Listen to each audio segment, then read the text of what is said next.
What's good, ladies and gents? Welcome to the MKO Pugilism Boxing channel where we talk all things boxing. Remember to like, subscribe, hit the bell notification, put it on all so you get notified of all the latest content on the channel as and when it drops. So without further ado, let's get into this one. So yeah, this is just a brief one. Just reading through the boxing scene. Very good website for all things boxing and all that. And yeah, there was a little article there where I think they took kind of a soundbite, a few words from Teddy Atlas, who said there's no way that Anthony Joshua is going to go anywhere near Joyce. The article sort of mentions that Joyce versus Joshua would be a massive event in the UK, would be a huge fight, and great for the British public and all of this. But it said that Teddy Atlas doubts whether Anthony Joshua would ever step into the ring with Joyce. You know, he said him and his promoter, there's no way on God's earth that he would step into the ring with Joyce. He wouldn't get within 10 feet of the man, you know, he's going to avoid him and blah, blah, blah. And yeah, fair enough. To me, I think while I probably don't agree with where he's coming from, I would say that at this point in time, I don't think they will fight Joyce either. So perhaps maybe I do agree with him. I don't think Joyce is going to be someone that Joshua and Hearn are going to be interested in at the moment. But at the end of the day, if you look at it from just being sensible, it wouldn't be a good idea at this point in his career. In my opinion, at least, it wouldn't be a good idea. It wouldn't be a smart idea to go against somebody like Joyce now, because number one, as Frank Warren said, he said, look, Joshua still don't even have a trainer. And you know what? You have to agree with Frank Warren. At the end of the day, Joshua was with McCracken for so long. Then you had this guy Angel beside McCracken. And then he still retained that guy, Angel, I think is Fernandez.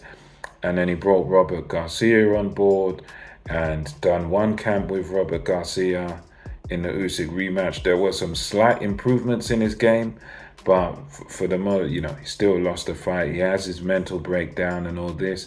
And then now we're hearing that, okay,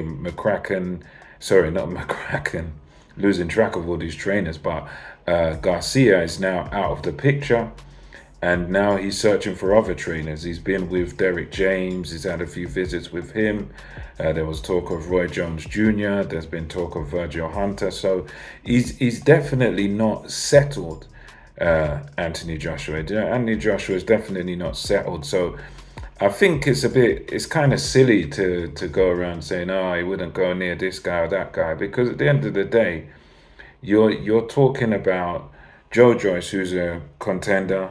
He's well up there in the ranks. So Joyce is essentially, right in line to fight for a title. I mean, obviously the belts will be tied up, but he's a guy that's right up there to fight for a title next. Whereas Anthony Joshua, because of his name value, perhaps he could get a voluntary or something because of the money he brings.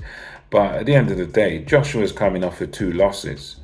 So I don't think really makes much sense to say, he wouldn't fight this guy who's a contender who's right in line to fight for a title next, who's ready right now. For Joshua not to fight a guy like that when he's coming off of 2 losses is just smart. It's just a smart decision to make, because at the end of the day, the losses he took, obviously his confidence has been knocked.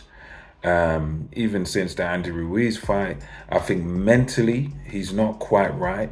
So the idea of a Joyce fight would be a bad idea. It wouldn't make much sense for him to fight him. So, I think pointing that out is just sort of being a bit extra, because, a lot of guys, I mean, you look at even Tyson Fury, who didn't go straight back in there with Wilder. He took warm-up fights. When he come back after the weight loss and all this stuff, Tyson Fury eased his way back into boxing. He took some easy opponents, Sefer Seferi, Tom Schwartz, guys like that. No one knew who Otto Wallin was. He fought him as well. So, if Fury can ease himself back into it, why can't Joshua? Why can't Joshua just ease himself back into it? Because that would be my opinion on him, that he doesn't really need to be looking at the top guys at the moment. He needs to get his training team together, get some confidence building fights. And once he's had confidence building fights, then he can go back in there with the big boys. But I think right now, he's not ready because he hasn't got a training team, even as Frank Warren said, and he needs to get his confidence back. That's why I thought even the idea of the Fury fight at this point would have been a bad idea. If he wants to give himself the best chance of beating Tyson Fury, fighting him next wouldn't be the best way of doing it, because mentally he's not in the right state. He's coming off of bad performances. At least when you go in against Tyson Fury, you want to be coming off of wins. You want to be coming off of good performances. You want to get your mind on a positive side. You don't want to be losing consecutively and then jumping in there with the best. That's kind of crazy, and that doesn't make any sense.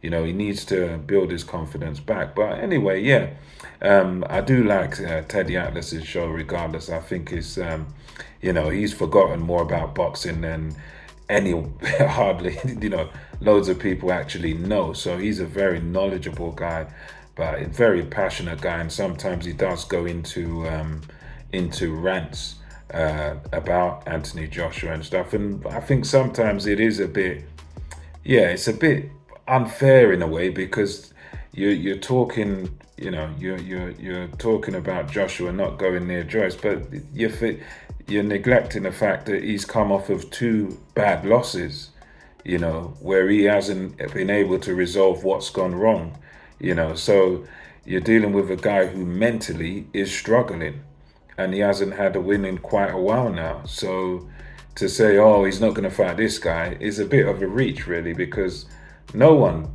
should fight that guy in that situation, because the confidence is knocked and they need to rebuild themselves and they need a trainer and all this. So anyway, let me know your thoughts on these comments, and until next time, it's MKO Pugilism over and out.